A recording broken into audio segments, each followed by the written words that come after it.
Hey, how's it going, everybody? Welcome back to the channel. And so today we are taking a look at the Moto G Stylus 5G 2022 and the Google Pixel 8a. And I know some people will say, well, that's not a very fair comparison because, the Moto G is a 2-year-old device. There's a newer model, the Moto G Stylus 5G 2024, that's available. There's even last year's model, the 2023. I get that. I'm not comparing these based upon them being the same year, around the same age. None of that. This is just literally two devices that are still options that people are looking at. There are people that are looking to buy the Pixel 8a, and there are people that are still looking to buy the Moto G Stylus. And so if these happen to be the last two choices on a person's mind, then there's a video, my video, that will kind of help them narrow it down to one. So let's just get into the nitty-gritty of these two devices, okay? They're great devices. I do enjoy using them. But as you can see, I think they're pretty great. So some of the things that they do have in common with each other, one of the biggest things is the refresh rate on the display. Both of these can be set to 120 hertz refresh. So yes, a 2-year-old device like the Moto G Stylus 2022 can have its display refresh rate up to 120 hertz, which is pretty nice. The Pixel 8a has that, which it's the first one of the A series to do that, as the 7a had 90 hertz and the 6a had 60 hertz refresh. So that's nice that, both these devices have that. If you want more smoother, fluid interaction with the user interface, you have that. Of course, you guys know me, I have that disabled. So both of these are running at 60 hertz and they're still pretty smooth. You can see a little bit of the struggle with the Moto G Stylus and the Snapdragon 800 series versus the Tensor G3 chip. Obviously, a little bit more smoother on the Pixel 8a. However, reasons I would say someone would choose the Pixel 8a over the Moto G Stylus are these reasons. One is the size of the device. As you guys can see, it is a much smaller device than the Moto G Stylus. And if you're somebody that welcomes a smaller form factor, this is going to fill that for you. Whereas on the Moto G Stylus, the reason why someone would choose this over the Pixel 8a is the size of the phone in itself, because you get that very large display for, the real estate you need, whether you're watching media or gaming or any of that stuff.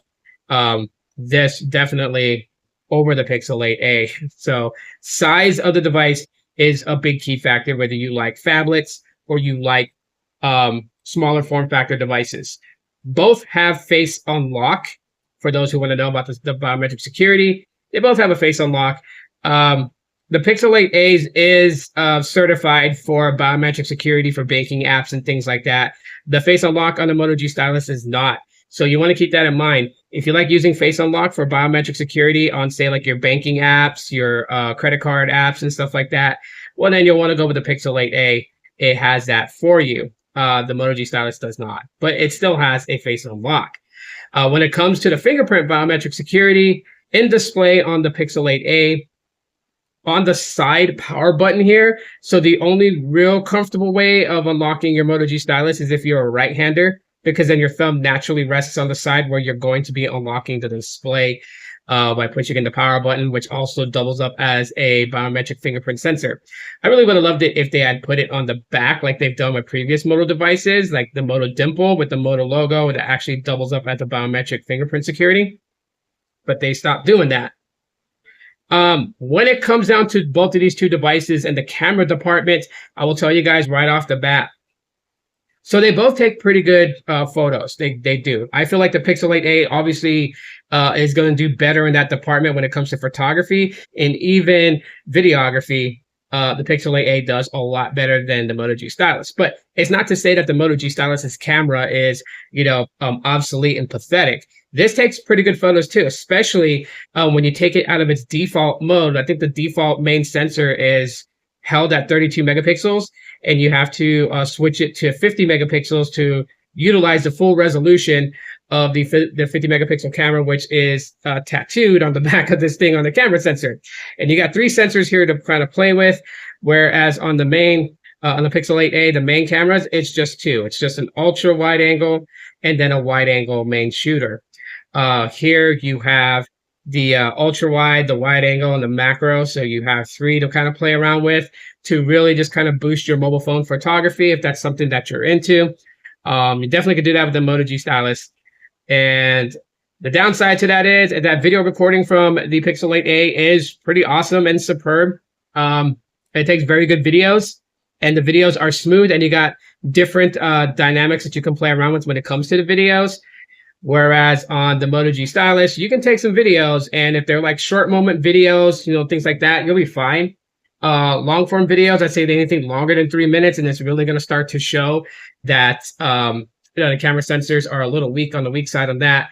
Whereas like the image stabilization, whether it's EIS or OIS, really does not help out in the video department here. Sometimes it could be, a little bit weird. It's got like this fade wash effect as you're transitioning when moving the phone itself from like left to right, panning around. You'll kind of see that with a little bit of jitter and a little bit of pause. So like almost like as if it's stuck looking at a certain frame as you're moving it, trying to record video. That kind of happens with this. However, there's two things that the camera and the camera app on the Moto G Stylus does better than the Pixel 8a. One of it is a big thing that I wish Google would implement into the cameras of the Pixels, and not just the 8a, but all Google Pixels. And that is that you can turn on a watermark. I cannot stress, one of the things I love about this camera is that I don't have to prove I shot the photo if I take a photo of something, because in the camera, when you open up the camera, you have a watermark that can appear.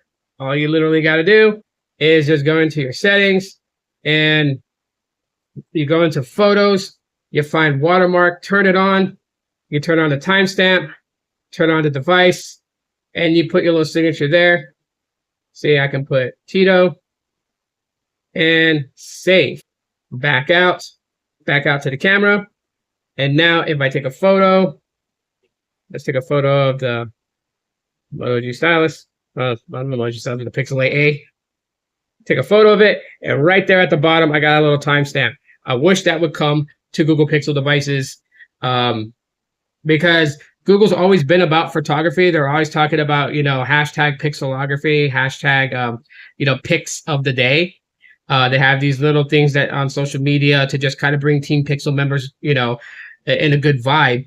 But we don't have something that says, yeah, this photo was taken from a Google Pixel 8a or a Pixel 7, and it was taken by Tito, or it was taken by Grant, or it was taken by, Sneed or anybody else, right? Like, we don't have something that can define the photo was taken by somebody when we share it on social media. And so sometimes, you run into that stuff where you got those people that's like, was this really taken from a Pixel? Did you use like a mirrorless camera? Like those types of things. I just wish they would add a watermark to this. Another thing that's actually really cool, and again, this pertains to the cameras on the Moto, is that you have both these modes here, dual capture and dual captured video.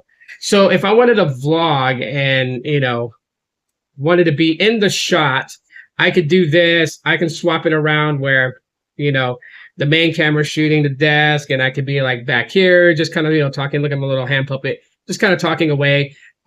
You have that with this, as well as you have the ability to just take a double photo if you want. If you just want it in photo mode rather than video mode, you can do that.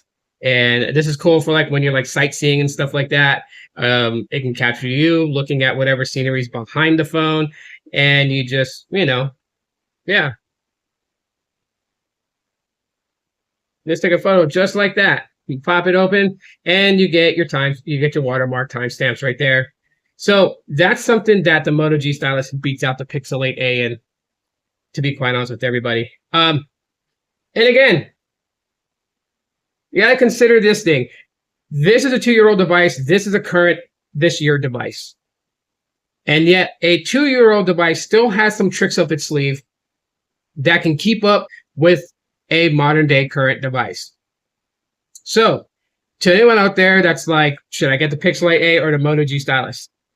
If you are in the market for a new phone, but you don't want to spend a lot of money, you can opt for the Moto G Stylus 2022 and have a pretty good experience. Yes, there is one last thing that puts the Pixel 8a over the Moto G Stylus that you do have to consider. And it really doesn't have to do with the phone being newer. but it has to do with software support. Even though this is getting 7 years of software support, other Pixel devices like the Pixel 6a recording this video, we know we'll get a couple of years of software support. Motorola has a very bad habit of just not keeping their devices up to date. The last software update the Moto G Stylus here got was back in May of 2024. So it's on Android 13. It's not on Android 14, but it's on Android 13 with May 1st security patch, right? So if you get, the 2024 model of this, and you will have Android 14, possibly moving into Android 15 once that's released, and maybe a couple of months after it's released, because Motorola doesn't update right away. That is the only caveat going with Motorola. Great devices, great mid-range devices, poorly supported. That is the problem with the Moto G Stylus. With the Pixel, supported, got a lot of cool features to it, some gimmicky features to it, but the problem with Google when it comes to the Pixel 8a is that they tend to make some quirky decisions on the direction they're going with them, and then backtrack, go left, go right, go northeast, go southwest. They just do these weird things, and so you just never really know what Google's going to do with them. But to end out this video, something supported for the next 7 years, more current with current specs, Pixel 8a. If you want to save some money and have decent cameras and having cool features to those cameras, a good battery life, a large display for viewing things, a stylus to help with, day-to-day stuff, productivity, you can go with the Moto G Stylus 2022 to save a buck, or get the 2023 model to save a buck, because, you can find this for cheap. I can find this for like $80 to $100. I think the 2023 model, you can find it for like $150 to $200. Or you can get the brand new Moto G Stylus 5G 2024, probably about like, $250, depending on where you find it. Great options, but that's my comparison of them. Let me know what you guys think by dropping your thoughts in the comment section of the video, or ask a question about it, or send out an emotional outburst if it triggered you. All's welcomed here. Smash the like button because it does help out my channel. Thanks for checking out today's video, and we will talk to you on the next one. Law.